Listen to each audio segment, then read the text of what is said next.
నమస్తే. తెలంగాణ రాష్ట్రంలో మున్సిపల్ ఎన్నికల నేపథ్యంలో ప్రధాన పార్టీల మధ్య ఆరోపణలు ప్రత్యారోపణలు సీరియస్గా కొనసాగుతున్నాయి. ఇక బీఆర్ఎస్ను టార్గెట్ చేస్తూ ఇటు బీజేపీ అలాగే ఇటు కాంగ్రెస్ అయితే మాత్రం పలు ఆరోపణలు చేసింది. సీఎం రేవంత్ రెడ్డి పర్యటనలో భాగంగా కేసీఆర్ను టార్గెట్ చేస్తూ కూడా వరుసగా విమర్శలు కూడా చేస్తున్నారు. జరుగుతున్న పరిణామాలపై మాట్లాడి తెలుసుకునే ప్రయత్నం చేద్దాం. మనతో పాటు బీఆర్ఎస్ సీనియర్ నాయకులు కన్నె ప్రభాకర్ గారు ఉన్నారు. ముందుగా సీఎం రేవంత్ రెడ్డి మాట్లాడుతూ ఓటుకు నోటు విషయం పక్కకు పెడితే ముందుగా అసలు దొంగ నోట్లలో కేసీఆర్ హస్తం ఉంది.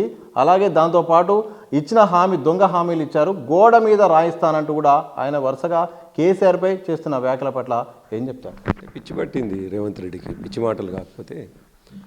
నిజానికి ఇవాళ కేసీఆర్ గారు చేసినటువంటి పనులు ప్రజల మనసులో ఉన్నాయి. ఆయన గోడల మీద రాసిస్తే ఎంబడే గోడల మీద రాసినటువంటిది ఎంబడే వెళ్ళిపోవచ్చు, కొట్టేయచ్చు. కానీ ప్రజల మనసులో ఉన్నటువంటి తీసేయలేం కదా. ఇవాళ ప్రజల మనసులో ఉన్నటువంటి అనేక సంక్షేమ పథకాలని, అనేక అభివృద్ధి కార్యక్రమాలని ఈ రాష్ట్రం ఇవాళ దేశంలోనే ఒక అగ్రికల్చర్లో నెంబర్ 1 ఎందుకు అయింది అనేటువంటి విషయం ఆయన చెప్పాల్సి ఉండేది. కానీ పదే పదే ఒక మాట, ఎదుటోళ్ళు అడుగుతలేరు కదా, ఎదుటోళ్ళు ప్రశ్నిస్తలేరు కదా అన్నట్టుగా మీరు ఏం చేసిరో చెప్పండి 10 సంవత్సరాల్లో అని చెప్పేసి చెప్తూ 2 సంవత్సరాల్లో నేను బస్సు పెట్టినాను, ఆడవాళ్లకు చీరలు ఇచ్చినాను, ఇంకేదో రేషన్ కార్డు ఏదో మాట చెప్పుకుంటూ వస్తున్నాడు. ఈ 3 విషయాలు తప్ప ఆ 3 కూడా కాంట్రవర్సీసే బస్సులో మనం చూస్తూ ఉన్నాం చాలా స్పష్టంగా. చివరికి మహిళలు సిగలు పట్టుకొని కొట్లాడుకునేటువంటి పరిస్థితి. బతుకమ్మ చీరల్ని మార్పించడం కోసం ఇందిరమ్మ చీరలని ఒక కొత్త స్కీమ్ తీసుకురావడమే తప్ప ఆయన చేసింది ఏమి లేదు. నిజానికి ఇవాళ తెలంగాణ ప్రజలు కోరుకుంటున్న మౌలిక మార్పు ఏమిటంటే, ఇవాళ తెలంగాణ అగ్రికల్చర్ ఆధారిత రాష్ట్రం, ఆధారిత రాష్ట్రం అయినటువంటి రైతాంగాన్ని ఆదుకోవాల్సినటువంటి అవసరం ఉంది ఈ ప్రభుత్వం. దాన్ని పక్కకు పెట్టేసి తిట్ల దండకం మొదలుపెట్టినాడు. అసలు లేనటువంటి విషయాలని ఆయన ఊహించుకొని కొత్తగా సృష్టించుకొని ఒక విషయాన్ని 10 సార్లు చెప్పడం ద్వారా అదే నిజమవుతుందని నమ్మి ఒక గోబెల్లాగా తయారైండు రేవంత్ రెడ్డి. తప్ప ఆయన మాట్లాడుతున్నాయి ఏది అసలు నిజానికి ఎంత దారుణమైనటువంటి విషయాలు మాట్లాడుతూ ఉన్నాడు. ఇవాళ రాజకీయ నాయకులుగా ఉన్నటువంటి వాళ్ళు, రాజకీయ నాయకత్వం దేశానికి కానీ రాష్ట్రానికి కానీ రాష్ట్రంలో ప్రజలకు ఒక చక్కటి మార్గదర్శకుల్లాగా అవపడాలి, ఒక ఆదర్శంగా కనిపించాలి. కానీ వాళ్ళ టీవీ పెట్టుకోగానే టీవీలు బంద్ చేసుకునేటువంటి పరిస్థితి వాళ్ళ బూతుల ద్వారా, ఇవాళ రేవంత్ రెడ్డి బూతుల ద్వారా. ఆయన హార్వర్డ్కి పోయిన కారణం కూడా ఒక మంచి నాయకుడిగా ఎదిగి నాయకత్వ లక్షణాలతో తిరిగి వస్తాడని మేము అనుకుంటే, తిట్టడానికి పోయి తిట్లు నేర్చుకొని వచ్చినట్టుగా ఉన్నది. చాలా అసహ్యంగా మాట్లాడుతున్నాడు. నిజానికి వచ్చిన మొదటి రోజే మిర్యాలగూడ సభలో ఆయన మాట్లాడినటువంటి మాటలు, సరే మమ్మల్ని తిట్టిండి అనుకుందాం, మమ్మల్ని తిట్టడం కూడా చాలా దుర్మార్గం. ఒక నిమిషానికి మేము ప్రతిపక్షంగా ఉన్నాము, ఆయన నేచరే ఇది అనుకుందాం.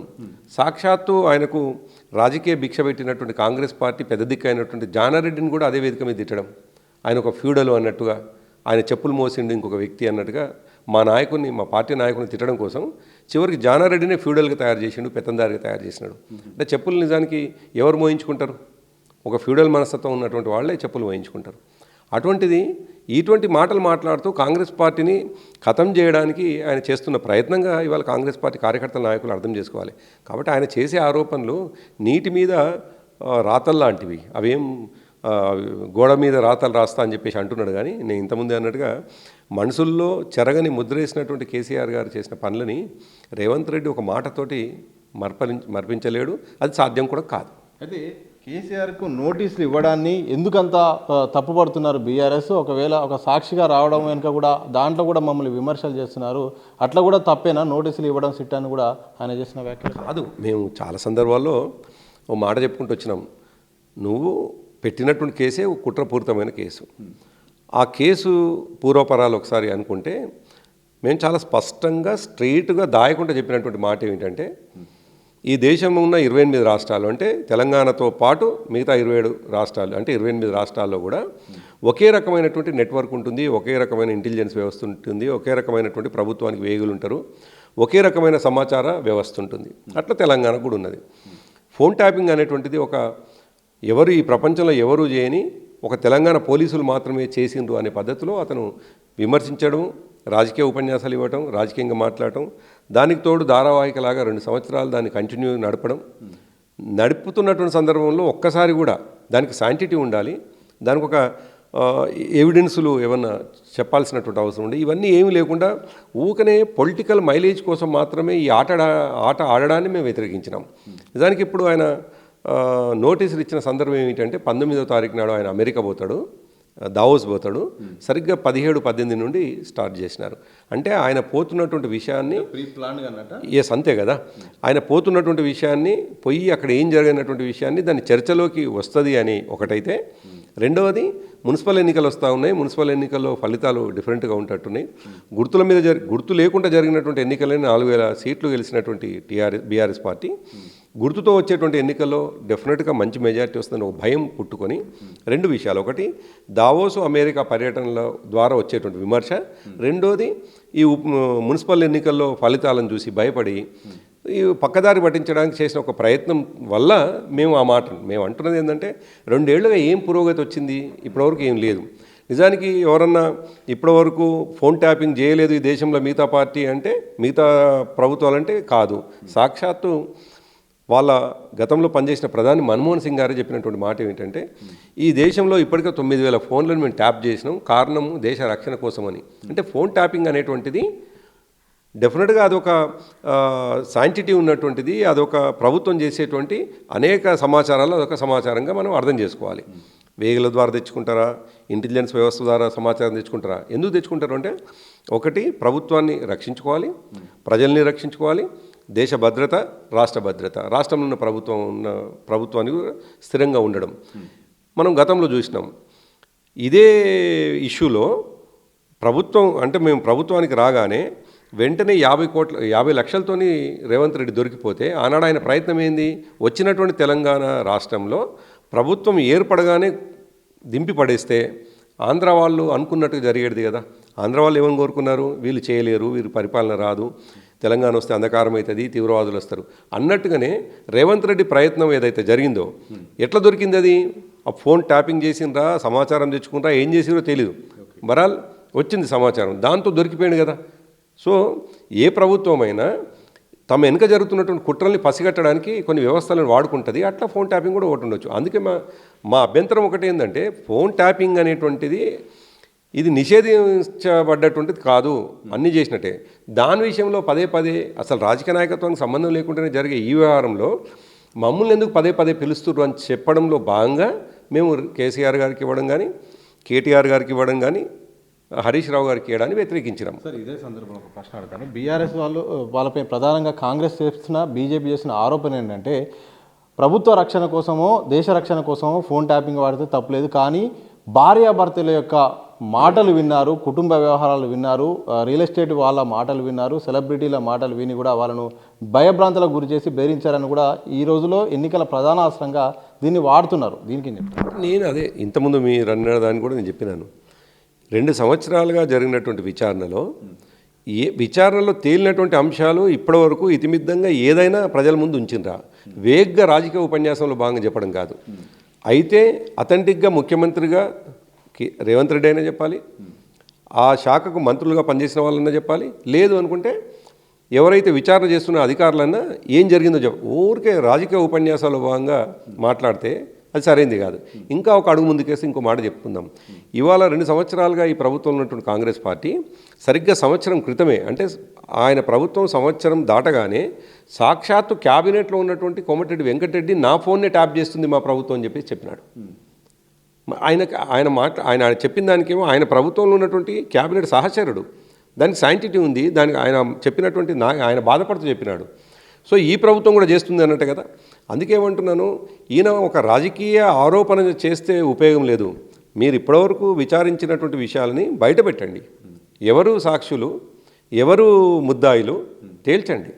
తేల్చకుండా అసలు రాజకీయ నాయకత్వానికి సంబంధం లేనటువంటి అంశాన్ని తెరపైకి పదే తీసుకొచ్చి ఎటువంటి సంబంధం లేనటువంటి వాళ్ళని, మా సంతోషరావు లాంటి వాళ్ళని, నిజానికి ఆయనకు ఎటువంటి సంబంధం లేదు, ఆయన ఒక రాజ్యసభ సభ్యుడిగానే ఉండేది తప్ప ఆయనకు సంబంధం లేదు, ఆయనను కూడా ఇంట్లోకి తీసుకొచ్చి ఆయనని ఇబ్బంది పెట్టాడు. అంటే కుటుంబ సభ్యులపైన ఏదో ఒక రకమైనటువంటి ఒక అపవాదేసి తద్వారా కుటుంబమే తప్పు చేసింది అనేటువంటి ఒక బ్యాడ్ నెరేటివ్ని క్రియేట్ చేయడానికి చేసే ఒక కుటిలమైన చర్య భావిస్తున్నాం. అందుకే మేము వ్యతిరేకిస్తున్నాం, అంతే తప్ప విచారణ ఇప్పుడు ఏదన్నా తప్పు చేసినటువంటి వాడు కావచ్చు, లేదు ప్రభుత్వం ఏదన్నా అనుమానించి ఎవరైనా విచారణకు పిలిపిస్తే తప్పేం లేదు. ఆ విచారణలో కుట్రుంటే మాత్రమే అభ్యంతరం, అంతే తప్ప భార్యాభర్తలు ఎవరు చెప్పిండ్రు భార్యాభర్తల మాట్లాడినారని? ముఖ్యమంత్రి ఆయన రాజకీయ ఉపన్యాసంలో భాగంగా పిచ్చిగా మాట్లాడుతున్నాడు. అది ఒకవేళ అయి ఉంటే నువ్వు బయటపెట్టు. ఎవరు విన్నారు? సతీష్ విన్నాడా? ప్రభాకర్ విన్నారా? ఇంకోరని విన్నారా? ఎవరు విన్నారు చెప్పు. అట్లా కాకుండా నువ్వే ఊరికైనా ఉపన్యాసం ఇస్తే అది ఓటు కోసము మా పైన ప్రజలకు ఒక రకమైనటువంటి భావం కలగడం కోసం మాత్రమే మాట్లాడుతున్నట్టుగా అనిపించాల్సింది తప్ప ముఖ్యమంత్రిగా మాట్లాడే ప్రతి మాట కూడా చాలా హేతుబద్ధంగా ఉండాలి, డెఫినెట్గా ఒక శాంటిటీ ఉండాలి. అట్లా కాకుండా వేగంగా మాట్లాడితే డెఫినెట్గా విమర్శ వస్తుంది. నాంపల్లిలో ఫోరెన్సిక్ ల్యాబ్లో అగ్ని ప్రమాదం జరిగింది. ఇక కీలక కేసులకు సంబంధించిన సాక్ష్యాలు కూడా కొంత ధ్వంసమైన కూడా వార్తలు వస్తున్నాయి. ఈ వార్త తెలియగానే బీఆర్ఎస్ పార్టీ నుండి కూడా ఒక కేటీఆర్ నుండి కూడా ట్వీట్ కూడా వచ్చింది. దీని వెనుక ఏదో కుట్ర దాగుందని ఆయన చెప్పడం. ఇక కాంగ్రెస్ ఎంపీ చామల కిరణ్ అయితే మాత్రం ఈ యొక్క అగ్ని ప్రమాదం వెనుక కేటీఆర్ హస్తం ఉందని కూడా ఆయన మాట్లాడుతున్నారు. నిజంగా ఒక్కసారిగా దీని గురించి ఏం చెప్తారు? అంటే 2 సంవత్సరాలుగా కాంగ్రెస్ అధికారం ఉన్నది, రేవంత్ రెడ్డి అధికారం ఉన్నాడు. రేవంత్ రెడ్డి యొక్క స్వభావం ప్రజలకు తెలుసు. రేవంత్ రెడ్డి ఏ కేసులో ఇరుకున్నాడు, ఏ కేసులో ఇరికి జైలుకు వేయించిండు, ఏ కేసులు పెండింగ్లో ఉన్నాయి, ఆ పెండింగ్లో ఉన్నటువంటి కేసులు ఒకవేళ మెడకు చుట్టుకుంటే ఎటువంటి శిక్షలు పడతాయో రేవంత్ రెడ్డికి తెలుసు బాగా. ఈ అధికారంలో ఉన్నటువంటి కాంగ్రెస్ పార్టీతో సాధ్యమవుతుందా ఇటువంటి తగలబెట్టడం? ఎటువంటి అధికారం లేకుండా మా అటెండర్ కూడా మా మాట వినని మా పార్టీతో సాధ్యమవుతుందా? కాబట్టి ఇది ఆరోపణ మాత్రమే. అందుకే ఇవాళనే ఒక పోలీస్ అధికారిని మాట్లాడుతుంటే నేను చూసినాను. ఆమె పాపం నిజాయితీగానే చాలా జాగ్రత్తగా విలేకరులకు ప్రశ్నకు సమాధానం చెప్తున్నప్పటికీ ఎక్కడో అమాయకత్వం కనిపిస్తూ ఉన్నది. అక్కడ ఉన్నటువంటి ఒకరికి విషయం తెలిసింది, ఎవరికి గాయాలు కాలేదు అంటే ఎవరు చేసి ఉంటారు అని అంటే ఆమె ముఖంలో పెద్ద ప్రశ్న కనిపిస్తూ ఉన్నది. సో అంటే మనకు అర్థమవుతుంది ఏంది, డెఫినెట్గా ప్రభుత్వ పెద్దల ఎక్కడ తగలబడినటువంటివి ఫోరెన్సిక్ ల్యాబ్లో ఎందుకు ఇదవుతుంది? అదో స్పెసిఫిక్గా టార్గెట్ చేసి అదొక్కటి మాత్రమే జరగదు కదా. కాబట్టి రేవంత్ రెడ్డి ఎదిగొచ్చిన నేపథ్యం కావచ్చు, ఆయన ట్రాక్ని ఒకసారి చెక్ చేసుకుంటే అనేక ఆరోపణలు ఎదుర్కొంటున్నటువంటి వ్యక్తి కదా.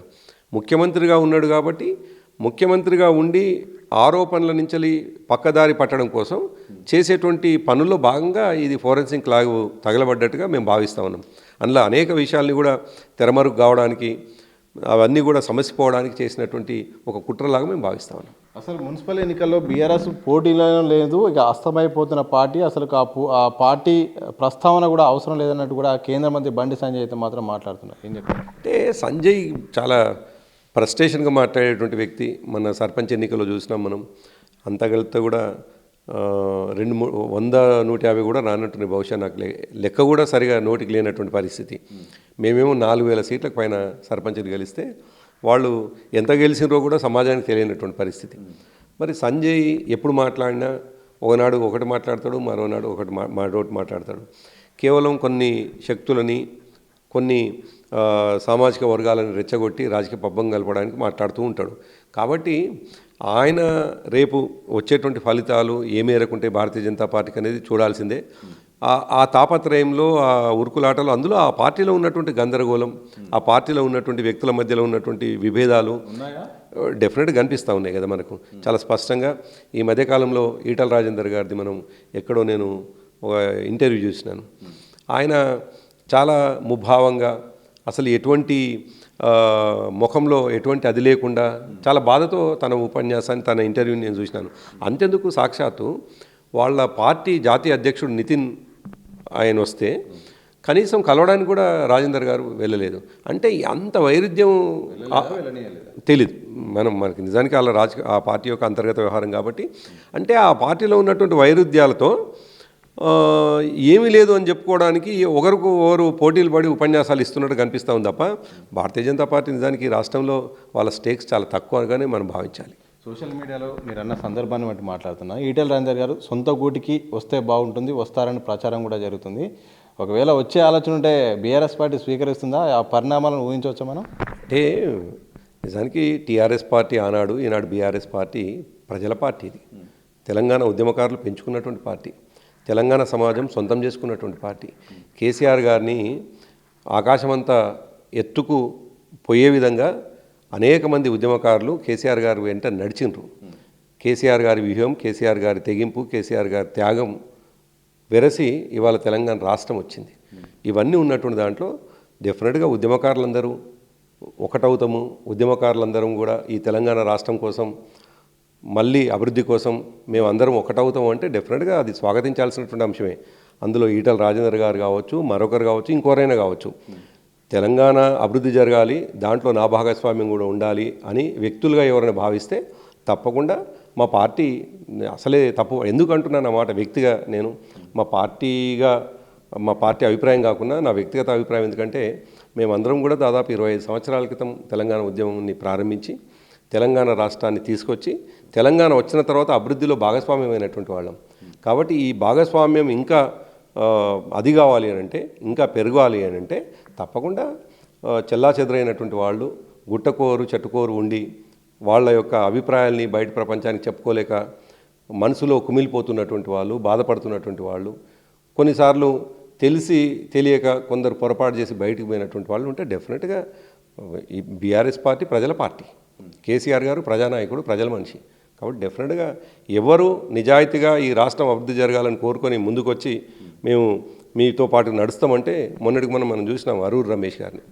ఆయన తెలంగాణ ఉద్యమంలో పనిచేసినారు, అదేవిధంగా ఎమ్మెల్యేగా పనిచేసినారు. దారి తప్పి ఏదో తెలియని ఒక సందర్భంలో దారి తప్పినాడు. ఆయన తర్వాత నేను దారి తప్పినాను అని చెప్పేసి బాధపడి రిటర్న్ వచ్చినటువంటి సందర్భంలో మా పార్టీ హక్కున చేర్చుకున్నది. అట్లా తెలంగాణ ఉద్యమాన్ని తమ ప్రాణంగా భావించి ముందుకెళ్ళినటువంటి అనేక మంది ఒకవేళ తమ రియలైజ్ అయ్యి తమ అభిప్రాయాన్ని మార్చుకుంటే తప్పేం లేదు. చివరి చెప్పండి అన్న, మరికొద్ది గంటల్లో మున్సిపల్ ఎన్నికలు ఉన్నాయి. ప్రధాన పార్టీలు పోటీ పడుతున్నాయి. దాంతోపాటు మజ్లిసు, ఇటు జాగృతి కవిత కూడా ఫార్వర్డ్ పార్టీ నుండి కూడా అభ్యర్థులను నిలబెట్టింది. ఇలాంటి సందర్భంలో ప్రధాన ప్రతిపక్ష బీఆర్ఎస్ పార్టీ ఈ ఎన్నికల్లో ఎలాంటి ప్రభావం చూపబోతుంది, ఏం చెప్తారు? అంటే మొన్నటి వచ్చినటువంటి సర్పంచ్ ఎన్నికల్లో 4000 సర్పంచి సీట్లే, అది ప్రామాణికం. ఇక రేపు వేసేటువంటిది ఇంకా గుర్తుతోటి జరిగేటువంటి ఎన్నికలు కాబట్టి తప్పకుండా మేము అధికార పక్షానికి ఎన్ని అయితే సీట్లు వస్తాయో వాళ్ళు ఎంతైతే షేర్ చేసుకుంటారో తప్పకుండా మేము కూడా అంతే షేర్ చేసుకుంటామనే విశ్వాసం మాకున్నది. ఇప్పటికే మాకు వస్తున్న సమాచారం ప్రకారం డెఫినెట్గా మేము 50% పైన సీట్లను గెలుచుకుంటాం, తప్పకుండా గెలుచుకుంటాం. ఎక్కడైనా అంటే సహజంగా అధికార పార్టీ అహంకారం కనిపిస్తూ ఉంది, అధికార పార్టీ యొక్క డబ్బు బల్పు కనిపిస్తూ ఉన్నది, బెదిరింపులు కనిపిస్తూ ఉన్నాయి. మనం ఇవాళ చూస్తూ ఉన్నాం, పత్రికల్లో చూస్తూ ఉన్నాం.